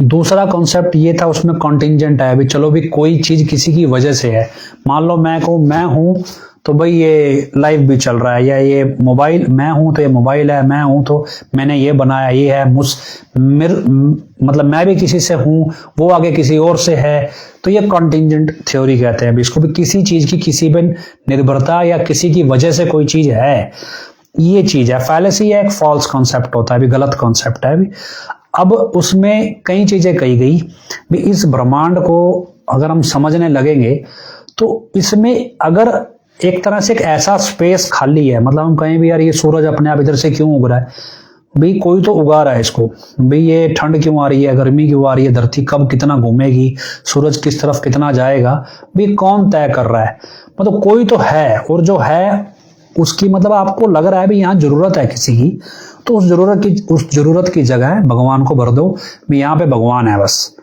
मतलब जहां जहां जगह खाली मिले वहां वहां भगवान को भर दो। इसे कह देते हैं लॉजिकल नेसेसिटी, भी जरूरत है और लॉजिकल तौर पे यहाँ कोई होना चाहिए कंट्रोलर, और उस कंट्रोलर को आप भर दो भगवान से। तो और कंटिंजेंट का मतलब नेसेसरी बीइंग भी कह सकते हो यार, एक तरह से मतलब डिपेंडेंसी भी है, सिर्फ नेसेसरी बीइंग नहीं कह सकते, डिपेंडेंसी भी है कि किसी की वजह से कोई चीज है, उसका कोई बेस है, कोई वजह है उसकी। तो ये कॉन्सेप्ट है मतलब जो उन्होंने उस डिबेट में डिस्कस किया। लेकिन इस सबसे अलग इसमें टाइम डिफाइन नहीं होता कि भगवान के लिए टाइम क्यों नहीं है, क्यों भगवान टाइम फ्रेम से बाहर है, और क्यों वो लॉजिकल नेसेसिटी नहीं है, उसकी एग्जिस्टेंस है। इसको इस तरह से समझो भी, आप सपना ले रहे हो, मान लो एक बंदा सो जाए, जब आप सो गए तो आपने सपना लिया, मान लो सपने में आपको बढ़िया एक धरती दिख रही है, उस पर बढ़िया कोई कुछ भी हो रहा है, कोई भी घटनाक्रम हो रहा है। अब उस घटनाक्रम में मान लो 500 किरदार हैं, उन 500 किरदार वो कहें भी यार ये झरना चल रहा है, ये झरना कहां से चल रहा है, ये पहाड़ है, ये पहाड़ किसने बनाए, तो क्या जवाब है उनके पास? उस सपने के किरदारों को जवाब देना हो कि भाई ये पहाड़ किसने बनाया है, झरना किसने बनाया, तो उस सपने का जो टाइम फ्रेम है, उसमें सुबह हुई है, उसमें दोपहर होती है, उसमें रात होती है, हो सकता है कोई और मौसम भी आता हो, मतलब ये सपना ही तो है, सपने में कुछ भी होगा। तो ये सपना जब शुरू हुआ तो उस सपने का टाइम शुरू हुआ, जब तक सपना ही शुरू नहीं हुआ तो सपने का टाइम शुरू नहीं हुआ। अब सपने में बैठा किरदार कहे कि भाई ये कब शुरू हुआ सारा कुछ, ये पहला पहाड़ कब बना था, तो क्या जवाब है उसका? मतलब इस पूरे सपने में सच क्या है? इस पूरे सपने में सच सिर्फ और सिर्फ सपना देखने वाला व्यक्ति है। जैसे ही वो आंख खोलेगा सब पहाड़, झरने, उसके किरदार सब खत्म हो जाएंगे। सिंपल सा कॉन्सेप्ट है भी, जैसे ही वो सपना देखने वाले ने आंख खोली सब खत्म, आंख बंद करके उसने सपना लेना शुरू किया, वो फिर वैसे चल पड़ेगा। तो उसके सपने के किरदारों की एग्जिस्टेंस किस पे डिपेंडेड है? सपना लेने वाले पे। सपना लेने वाला क्या सपने के टाइम फ्रेम में जा सकता है? भी सपना के समय के साथ जी रहा है वो? नहीं, वो तो रात को सोया हुआ है, उसके सपने में 2 साल निकल गए, 10 साल निकल गए, पता ही नहीं। वो 4 घंटे के लिए सोया और 4 घंटे में सपने में उसने 50 साल निकाल दिए, तो उसके 4 घंटे अंदर के टाइम फ्रेम के 50 साल निकल गए।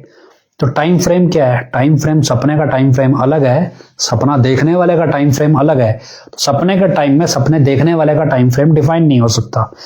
ठीक इसी तरह माया का कॉन्सेप्ट है। आपने एक श्लोक सुना होगा, बड़ा फेमस है, एका माई जुगत, ऐसा कुछ, एका माई जुगत व्याई, 3 चेले परवान, एक संसारी एक भंडारी, एक लाए दीवान। भी एक माया है, एका माई एक माया है, ईश्वर की बनाई एक माया है, उसने जुगती लगाई, जुगत लगाई, तिनी चेले परवान भी उसने जुगती लगा के माया ने इस पूरा संसार बना दिया। सिंपल सी भाषा में भी भगवान सो गया और भगवान की माया ने एक पूरा संसार भगवान के सपने में गढ़ दिया और भगवान ने उस संसार को मंजूर कर लिया। मतलब तिनी चेले जो जो उस माया ने बनाया वो भगवान ने स्वीकार कर लिया भी ठीक है जो तूने बना दिया बढ़िया है। मतलब माया है ये। अब जैसे वो सपना शुरू हुआ वैसे ही टाइम फ्रेम शुरू हुआ। भगवान जो सोया हुआ है सपना ले रहा है उसका टाइम फ्रेम बिल्कुल अलग है। तो कहते हैं ब्रह्मा का एक दिन 4 युगों के बराबर होता है। तो ब्रह्मा का टाइम फ्रेम अलग है, हमारा टाइम फ्रेम अलग है, धरती का अलग है, प्लूटो का अलग है, जुपिटर का अलग है, मतलब सबका टाइम फ्रेम अलग है।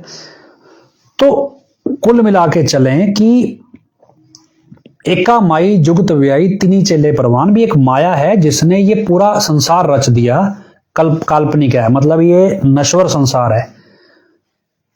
एक संसारी एक के संसारी एक के भंडारी एक के लाए दीवान। मतलब एक संसारी वही भगवान उस माया जाल में जो भी है वो खुद ही तो बनाने वाला है, खुद ही उसको पाल पोस के बड़ा कर रहा है, खुद ही उसको नष्ट भी कर रहा है। तो जब वही पालने वाला, वही बनाने वाला, वही नष्ट करने वाला, ये तो चलो हम धर्म ग्रंथों से रेफरेंस ले रहे हैं, लेकिन एक लॉजिकल बेसिस पे आओ भी टाइम फ्रेम को जब आप शुरू करोगे तो वो कब शुरू होगा? जब वो सपना शुरू होएगा। भगवान ये सपना ले रहा है, उस सपने में उसने सृष्टि बना दी। उसकी महिमा क्या है? इस पूरे सपने में सच कौन है? इस पूरे सपने का सच सिर्फ और सिर्फ सपना लेने वाला भगवान है। जैसे ही वो आंख खोलेगा ये सारा ब्रह्मांड पल भर में नष्ट हो जाएगा। अब हम कहते हैं भी ये ब्रह्मांड ईश्वर के सामने एक सुई के नक्के जितना है। क्यों? क्योंकि भगवान जो सपना ले रहा है, आप सोचो जब आप सपना ले रहे हो उसकी जो पिक्चराइजेशन है वो आपके आंख के पर्दे के बिल्कुल पॉइंट पे बनती है। इतना है सपने का, और सपने के अंदर आपने कितना कुछ बना दिया। इसी तरह भगवान है, भगवान के रेटिना के हल्के से पॉइंट के ऊपर, आंख के पर्दे के पॉइंट के ऊपर ये पूरा ब्रह्मांड बना हुआ है। मतलब आप सोचो भी इस पूरे ब्रह्मांड का आकार भगवान की आंख का एक पॉइंट है, बस इतना ही है। और इसमें भगवान की मौजूदगी हर जगह है। भगवान क्या उस सपने में किसी जगह घुस नहीं सकता अपने बनाए किरदार में? इसको अगर आपने प्रैक्टिकल में समझना है ना, तो एक मूवी है, इंग्लिश में है, हिंदी में भी शायद मिल जाएगी, बहुत पहले आई थी, इंसेप्शन नाम की मूवी। उस मूवी को आप देखना, इंसेप्शन अंग्रेजों ने बनाई है। और एक मूवी आई थी मैट्रिक्स। इन दोनों मूवीज को देखना भी, एक आदमी सपने में क्या क्या किरदार बना सकता है। ठीक इसी तरह भगवान ने इस ब्रह्मांड बनाया हुआ है। जब वो डिफाइन नहीं कर पा रहा है कि भाई टाइम कब शुरू हुआ और कैसे शुरू हुआ, तो वो माया के कॉन्सेप्ट को नहीं डिफाइन कर रहा है। ये सारा संसार माया है। दूसरा क्या है कि जब एक तरफ एक स्टेज पे जाके वो बोलता है भी ये ब्रह्मांड तो जी इतने करोड़ों अरबों किलोमीटर का है और वहां तक जाने के लिए 400 साल 2 करोड़ साल चाहिए, 40,000 साल चाहिए। भाई उसके पास उतना सफर करने का साधन आज की डेट में नहीं है, इसलिए उसे लग रहा है कि मैं 40,000 साल में पहुंचूंगा। आज से 200 साल पहले कोई व्यक्ति इंडिया में बैठ के सोचता कि मैं अमेरिका 10 दिन में पहुंच जाऊंगा या 10 घंटे में पहुंच जाऊंगा, तो पॉसिबल नहीं था। अब पॉसिबल है। इसी तरह उन्होंने वो साधन विकसित किए नहीं जो इतना बड़ा रास्ता एक झटके में तय कर सकते हैं, 1 सेकंड में। उनको ज्ञान नहीं है इस चीज का, इसलिए उनके लिए वो 40,000 साल का रास्ता है। जो भक्ति साधक हैं उनके लिए 40 सेकंड का भी नहीं है, उससे भी कम का है। तो ये उनकी नॉलेज, उनका ऑब्जर्वेशन या कह लो उनके अचीवमेंट्स में कमी है। इसमें इसका मतलब ये नहीं है कि ये पॉसिबल नहीं है। तो बहुत सारी चीज है। रही बात फ्री विल की, हाँ एक लास्ट चीज है, टाइम काफी हो गया। फ्री विल का जिक्र हुआ था। अभी गाजा में बच्चे मर रहे हैं, रेप हो रहे हैं, तो क्या ये भगवान ने निर्धारित किया? देखो हम एक चीज पढ़ते हैं भी भगवान ने इंसान को श्वास गिन के दिए हैं और इंसान के खाते में पाप लिखे हुए हैं। मान लो एक आदमी के खाते, मान लो मैं हूं, मेरे खाते में 500 पाप हैं संचित कर्मों के, और इसका मुझे फल भुगतना इस दुनिया में, इस जन्म में। और इसके बाद इतनी मेरी उम्र, उसके हिसाब से जो भी पीछे मैथमेटिक्स है उसके हिसाब से मान लो मेरी 70 साल उम्र बनती है और 70 साल में ये 500 पाप मैंने भुगताने हैं। फ्री विल क्या है? फ्री विल ये है कि मेरे को श्वास गिन के मिले, उसके बाद मेरी मौत हो जाएगी। और मौत का साधन नहीं डिफाइन, मौत किस वजह से होगी, कैसे होगी, ये भगवान डिफाइन नहीं करता। उसने डिफाइन किया, सिर्फ आपको गिन के श्वास दिए। अब क्या है, मान लो कोरोना से हजारों बच्चे मर गए, वो तो किसी ने हत्या नहीं की, वो किसी ने नहीं मारे, वो किसी की फ्री विल का शिकार नहीं है, वो एक महामारी थी। मौत निर्धारित है। मान लो हम कहीं भी गाजा में मरने वाले बच्चों की मौत जो है वो निर्धारित है इसी टाइम पे। अब उस स्टेज पे एक आदमी, मान लो मैं हूं, मेरी फ्री विल है, मेरी इच्छा है, मेरी खुद मुख्तियारी है कि मैं इन बच्चों की हत्या करना चाहता हूं। मान लो उन बच्चों के खाते में 100 पाप थे और 100 पाप का भुगतान करके उनकी मौत होनी थी, उनके जो भगवान ने तय किया था। वो मौत कैसे भी होती, जिनके श्वास पूरे हो जाते हैं बिल्कुल बैठे बैठे एकदम गिर जाते हैं, बस ऐसे बहुत सारे वीडियोस देखे होंगे, उनकी मौत होनी थी। अब मेरे जैसे व्यक्ति ने अपनी फ्री विल का इस्तेमाल गलत किया और उसकी हत्या कर दी, तो मैंने अपने खाते में पाप जोड़ लिया, उसकी हत्या हुई, उसका कोई बड़ा कर्म था मौत का, अब उसकी हत्या हो गई, तो उस हत्या की वजह से उसका उस पाप का उसने भुगतान किया। अगर मैं उसकी हत्या नहीं करता तो कर्म चक्कर में उसको, उसके मतलब कर्म चक्कर में भुगतान क्या है, शरीर को कष्ट है, शारीरिक और मानसिक, यही कष्ट दुख है, यही कर्मों का भुगतान है। तो उसको वो कष्ट किसी और रूप में आता, हो सकता है लंबा आता, कभी देर में आता।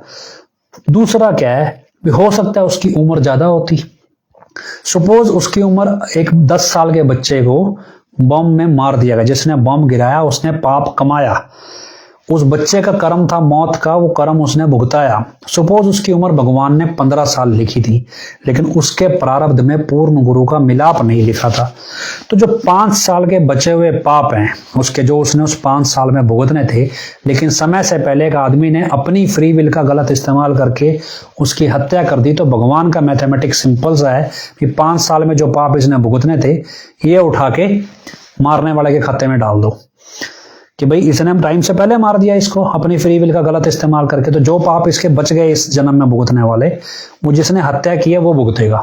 तो आप कभी नोटिस कर लेना, जिस भी व्यक्ति ने किसी की भी हत्या की होती है वो सारी उम्र कभी चैन से नहीं बैठता, क्योंकि वो कुदरत के कानून में हस्तक्षेप कर रहा है तब तक जब, मतलब वो अपनी आत्मरक्षा में नहीं काम कर रहा, आत्मरक्षा में कर रहा है तो भगवान उसका बैलेंस अपने हिसाब से बनाएगा। लेकिन अगर वो जानबूझ के किसी की हत्या कर रहा है, जानते हुए भी ये बच्चा है, इसका कोई कसूर नहीं है, या इसका ये निर्दोष को मैं जानबूझ के मार रहा हूं, तो ये इसका भुगतान उसे करना ही पड़ेगा, वो बैलेंस भगवान करता है। अब आप ये कहो भी भगवान ने उन बच्चों को बचाया नहीं, भी लोगों ने दुआएं मांगी और भगवान ने इंटरफेयर नहीं किया, उनका कर्म चक्कर बंधा है।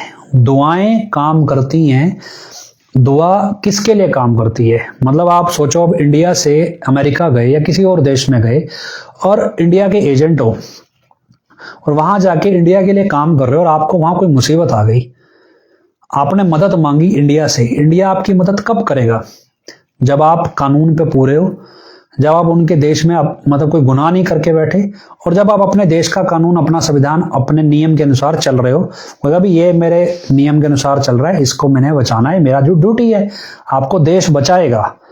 ठीक इसी तरह जब भगवान ने हमारे को इस धरती पे भेज दिया तो भगवान ने कोई नियमावली बना के भेजी, जब हम उस नियमावली में हैं और भगवान का काम कर रहे हैं, हम अपनी भक्ति कर रहे हैं, भगवान तक जाने का रास्ता बना रहे हैं, और उस बीच हमारी कोई जरूरत आन पड़ी और उस जरूरत पे हमने भगवान को कहा भी हमारे को जिंदा रहने के लिए या जीवन यापन करने के लिए या बेहतर जीवन के लिए इस चीज की जरूरत है, और ये सिर्फ हमारी महत्वाकांक्षा नहीं है, हमारा लोभ नहीं है, हमारी आवश्यकता है, तो भगवान आपकी मदद कब करेगा, जब आप उसका काम कर रहे हो, उसके अकॉर्डिंग चल रहे हो।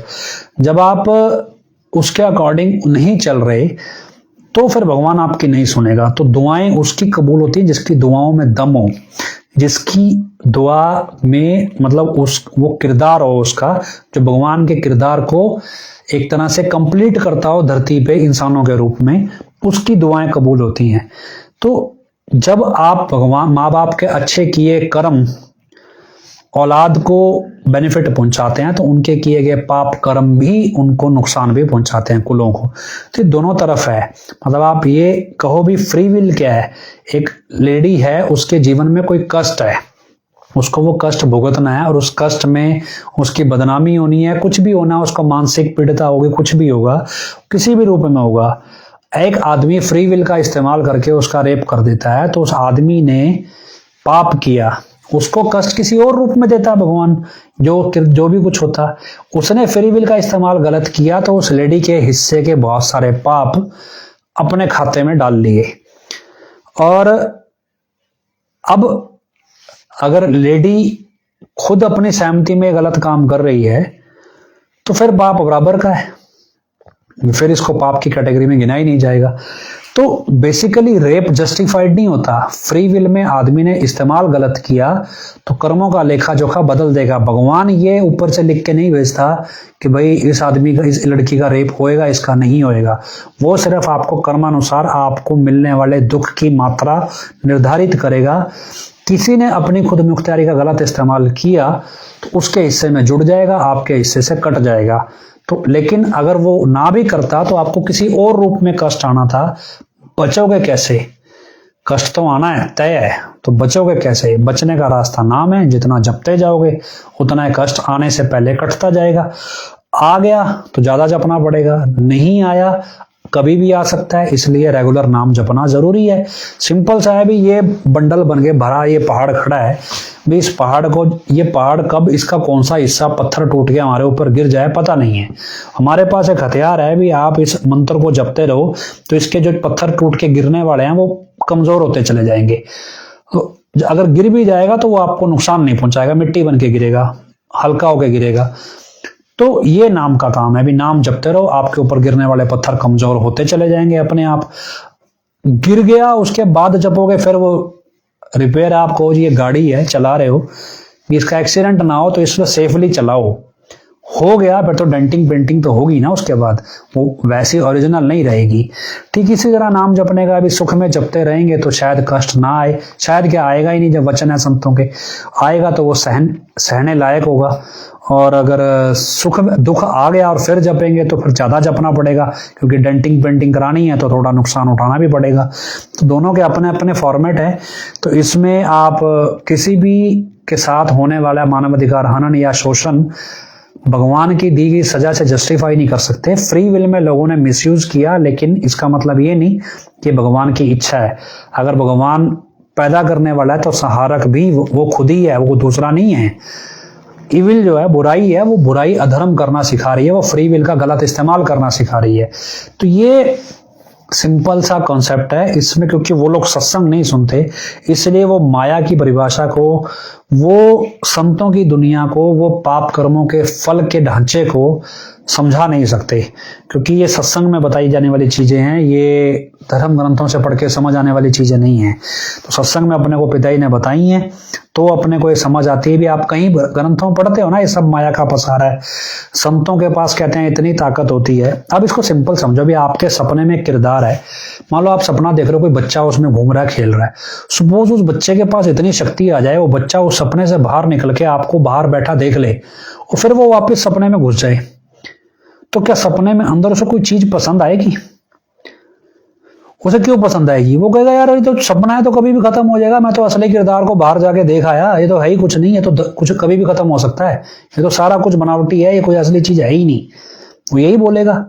ठीक इसी तरह जो नाम जप के बाहर, इस ब्रह्मांड से बाहर निकल के जो भगवान सपना ले रहा है माया से, अपनी ये सब कुछ रच रहा है, जो उसको बाहर जाके देख आया, वो वापस 10वें द्वार से वापिस आ जाए कि भाई ऊपर जाके पार ब्रह्म देख आया और फिर वापस आ जाए, क्या उसको ये दुनिया पसंद आएगी?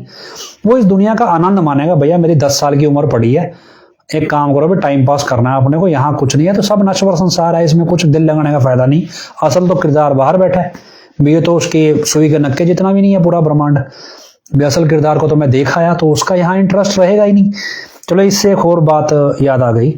कई बार बड़े लोग मिलते हैं, 10वां द्वार का दावा करना, हमारा 10वां द्वार खुला है, हमारा ये खुला है, हमारा ये खुला है, फलाने बंदे का 10वां द्वार खुला है जी, उसको ये सब कुछ पता है, वो ये बता रहा है। तो बाप सिंपल सा कॉन्सेप्ट है, 10वां द्वार जिसका खुला है, मतलब जो पार ब्रह्म जा चुका है, उसको इस ब्रह्मांड की असलियत समझ में आ चुकी है भी ये ब्रह्मांड कभी भी खत्म हो सकता है, ये काल्पनिक है और ये भगवान की कल्पना है और कुछ नहीं है, वो सपना ले रहा है, ये माया का जाल है। असल जो भगवान है वो इस सबसे बाहर है, वो सच सिर्फ वही है, बाकी जैसे वो आंख खोलेगा खत्म हो जाएगा। तो जब उसको ये सब चीज पता है तो वो क्या इस संसार में भविष्यवाणियां करता फिरेगा? कि भाई ये भविष्यवाणी आगे ये होएगा, ये होएगा, ये होएगा। उसको पता भी मैं इस संसार में हूं ही क्यों। जैसे ही उसको टाइम मिलेगा वो फिर साधना में बैठ जाएगा, फिर बार ब्रह्म जाके देखने लगेगा। वो जब भी उसे मौका मिलेगा वो बाहर निकल जाएगा इस संसार से। वो बाहर जाके असली टाइम फ्रेम में देखेगा भी वहां मजे लो, भी यहाँ तो है ही कुछ नहीं, वहां तो बहुत कुछ है। तो वो आपको यहाँ के संसार की भविष्यवाणी नहीं देगा। तो जो बंदा आपको ये कहे भी फलाने बंदे का 10वां द्वार खुला है और वो सब कुछ जानता है, वो भविष्य आपको बता देगा, उससे बड़ा गधा बेवकूफ आदमी कोई नहीं है। क्योंकि ये पॉसिबल ही नहीं है प्रैक्टिकल कि कोई आपको बताए भी समय के गर्भ में क्या छिपा है। ये चीज काल को भी नहीं पता है, तो भी भविष्य वक्ता को कैसे पता है? ये सिर्फ संत बता सकते हैं, क्योंकि उनके नियंत्रण में सब कुछ है, कुदरत उनके इशारे पे है। धर्म ग्रंथों के हिसाब से संत एक पल में इस पूरी सृष्टि को नष्ट कर सकता है और अगले ही पल इसको दोबारा खड़ा कर सकता है। इसे सिंपल सा हो जाए, भगवान सोया हुआ है, आंख खोल के दोबारा बंद कर ले, सपना फिर चालू हो गया। यही तो है, जब आंख खोलेगा ब्रह्मांड नष्ट है, बंद करेगा फिर चालू कर लेगा। तो ये पावर है। अब हम क्या है, हम अपने सपने से कंपेयर कर लो। हमारे सपने में अचानक से मौत होने लगे, हम सपने से जाग जाते हैं एकदम से। इस दुनिया में भी हम सपने ही में तो हैं। जब इस दुनिया में हमारी मौत होगी तो हम असली सपने से जाग जाएंगे और असली किरदार हमारा पता चलेगा। अच्छा, मौत के बाद अच्छा हम तो ये थे, हम तो यहाँ सपने में थे, हमने तो कुछ किया ही नहीं यहाँ से बाहर निकलने के लिए। अब काल लगेगा उठा के दोबारा फेंक देगा बस। तो ये एक लॉजिकल जो कह रहा है ना, लॉजिक चाहिए हमें, लॉजिकल नेसेसिटी नहीं है, उसकी एग्जिस्टेंस है तो इस ब्रह्मांड की एग्जिस्टेंस है, क्योंकि सपना वही ले रहा है और कोई नहीं ले रहा। किसके सपने में है हम? अगर आप माया की डेफिनेशन नहीं डिफाइन करोगे तो आप भगवान को दर्शा ही नहीं सकते, तब आप टाइम फ्रेम को डिफाइन नहीं कर सकते। तो सबसे इंपॉर्टेंट चीज ये वो श्लोक याद रखना, एक का माई जुगत आई, तिनी चेले परवान, एक के संसारी, एक के भंडारी, एक के लाए दीवान। इसको हालांकि मिस इंटरप्रेट करके बताया जाता है जी एक ब्रह्मा, एक विष्णु, एक महेश। उसको गौर से पढ़ो, उसमें ये कहा गया है कि एक ही भगवान है जो संसारी भी है, जो भंडारी भी है और जो अदालत लगा के सबको नष्ट भी करता है, सजा भी देता है। तो सब कुछ खुद ही कर रहा है, कोई और नहीं कर रहा। और माया के प्रभाव में आप ग्रंथ पढ़ोगे, चारों वेद, सारे तपस्वी, सभी देवी देवता, महादेव, मन, 5 चोर, काल तक भी माया के प्रभाव में है। माया का मतलब ही क्या है भी आप अपनी नई एग्जिस्टेंस को स्वीकार कर रहे हो, ये मेरी नई एग्जिस्टेंस है। आप नई एग्जिस्टेंस को डिनाई कर दो, आप माया के प्रभाव से बाहर निकल जाओगे। एक्सेप्ट करोगे तो ये माया का प्रभाव आपके ऊपर लागू हो गया। अगर काल ने भगवान से अलग होकर अपनी हस्ती ना समझी होती और अपनी हस्ती में 31 करोड़ साल भक्ति ना की होती तो उसे एक त्रिलोकी मिलती ही ना। उसने अपनी हस्ती अलग कब समझी? भगवान की माया के प्रभाव में। और फिर उसने इंसानों के लिए उस माया को प्रत्यक्ष बना दिया, धन दौलत जायदाद ऐश प्रस्ती सबके रूप में। इसलिए प्रत्यक्ष माया जो है वो काल की बनाई है, अप्रत्यक्ष माया जो है वो ईश्वर की है। ये संसार नश्वर है, हमें भक्ति करके यहाँ पे अपने कर्म भुगताने हैं। जितनी ज्यादा कर लेंगे उतना खत्म हो जाएंगे, उतनी जल्दी बाहर जाएंगे। ये सिंपल सा लॉजिक है। खैर हम इसके अलावा एक और चीज है भाई जी, भी मेरा आज जन्मदिन है और हजारों लोगों ने बहुत सारे मैसेजेस भेजे, मैसेंजर्स पे मैसेज बहुत सारे हैं, फेसबुक पे भी हैं, जो डायरेक्ट पोस्ट हैं, व्हाट्सएप पे बहुत सारे मैसेज हैं, कॉल्स बहुत सारे लोगों के आए, बहुतों के मैंने उठा लिए, बहुतों के कॉल मैं उठा नहीं पाया, व्हाट्सएप पे सबके रिप्लाई मैं दे नहीं पाया। तो आप जिस भी देखो, आप मैंने कभी अपना जन्मदिन वैसे नहीं बनाया, ये आपको आप बधाई दे रहे हैं तो आपका प्रेम है मेरे प्रति। मैं सबके लिए अनजान था और ये मंच है हमारा को जोड़ता है जो सबको, तो आप सबको हम शुक्रगुजार हैं, आप सबके जिन्होंने भी हमें बधाई संदेश भेजे हैं मुझे। तो आप सबको भी मुबारक हो, हम एक अच्छे मकसद पे आगे बढ़ रहे हैं और इन चीज़ों को समझ रहे हैं। तो ये 26 तारीख का कार्यक्रम मैंने रखा इसीलिए था कि हम आपकी बधाई के बदले मैं आपको ये चीज़ आज के दिन ही डिलीवर करूं। हालांकि मैंने कई दिन पहले पढ़े थे सारा कॉन्सेप्ट जब ये डिबेट आई, और उससे पहले ये सब कुछ था, तो ये सब कुछ है। बाकी रही बात, अगर आपको कोई भी व्यक्ति बहुत सारी कहानियां सुनाएगा मेरे बारे में कि वहाँ पे मेरे साथ यहाँ पे सिरसा में ये होता है, ये होता है, ये होता है, जो कुछ भी आप मुझसे क्लियर कर लिया करो, क्योंकि जो भी जिसका किरदार नहीं होता वो कहानियों में जीता है और वो कहानियों में एक के बाद एक कहानी बनाता चला जाता है, उसकी कहानी में कोई दम नहीं होता। और रही बात, अगर आप कोई ये कहे भी मैं यूपी वाले जमहूरिया के पक्ष में आने लगा हूं, तो ये सब बकवास है। और कोई लगे भी हम कोई माफी मांगने का प्लान कर रहे हैं, वो देखो उनको अपने गुलगुले पकाने हैं, उनको इसी चीज का पैसा मिलता है, उनको अपना धंधा जीने दो। हमें ज्ञान है और ज्ञान से हमें चीज चलनी है। ज्ञान अभी हमारे पास सच की जानकारी है, सच का साक्षात्कार नहीं है। हमने कोई 10वां द्वार खोल नहीं लिया है, सच की जानकारी को समझा है और इस जानकारी में हम आगे मतलब इसके ज्ञान सच तक जाना चाहते हैं। अब इसमें हमको ये भी चीज समझ आएगी भी अगर माया के प्रभाव में कोई आदमी नाम सुमरण करके अंतरिक्ष देखना चाहता है, सब कुछ देखना चाहता है, तो ये भी माया का असर है। इसलिए जो मस्ताना जी महाराज ने बोला भी जो गुरु का शिष्य है, जो सच्चे संत का आशिक होता है, सतगुरु का आशिक होता है, वो सचखंड से भी बेपरवाह होता है कि उसे पता है भी जो ब्रह्मांड के पार बैठा सपना ले रहा है वो यही शख्स है जो मेरे सामने मेरा गुरु है। तो इसी की भक्ति में लगे रहो, इसी को देखते रहो। जरूरत क्या किसी और चीज को देखने की, किसी और चीज को पाने की चाह ही क्यों है? और अगर है तो ये माया के प्रभाव में है, तो मोटा सा चीज है। तो खैर आप सबने बहुत बधाइयाँ भेजी, तो आप सबको बहुत बहुत धन्यवाद, बहुत बहुत बधाई आपको भी हो। हालांकि क्योंकि छोटे होते से ये ये सर्दियों की छुट्टियों में मेरा जन्मदिन आता था, तो स्कूल में हमने कभी मनाया नहीं, कॉलेज में कोई इतना मेरा सर्कल ऐसा था नहीं, हम डेरे का ही सर्कल था। अब जब ये लाइव शुरू करने लगे हैं, जो लोग जानने लगे हैं, उनके साथ ही मनाया तो मनाया, बाकी सब तो टाइम पास ही करते आए हैं। वो आप मतलब जो भी आप इसको कैसे एक्सप्रेस करें पता नहीं, क्योंकि समझ नहीं आता। आपने बधाई भेजी, आप सबको बहुत बहुत शुक्रिया। और उम्मीद करते हैं, प्रार्थना करते हैं सच्चाई जल्दी सामने आए और जो जानकारी आप तक पहुंचा पा रहे हैं, जो समझ पा रहे हैं, उसको हम और इलेबोरेट करें। और जीत होगी, 100% होगी, ये बाय डिफॉल्ट तय है। कुर्बानी किसी की ली नहीं जाएगी, ये पिताजी के वचन है। आपको जब ये माया का सिस्टम समझ आ जाएगा तो आपको हनीप्रीत और उसके सारे कुनबे पे सब पे हंसी आने लगेगी। माया जब लगाने दो जोर, क्या फर्क पड़ता है? टाइम फ्रेम तो पहले से सेट है, जो होना है वो तो होके रहेगा ही। लगा लो जोर, असल लड़ाई तो कहीं और ही चल रही है, तो अपनी रोटियां सेक रहे हैं और कब खत्म हो जाएगा पता नहीं। इन्होंने कौन सा नाम जप के अपने ऊपर गिरने वाले पत्थरों को, इन्होंने तो उल्टा पाप कर करके उन पत्थरों को पहाड़ बना लिया है।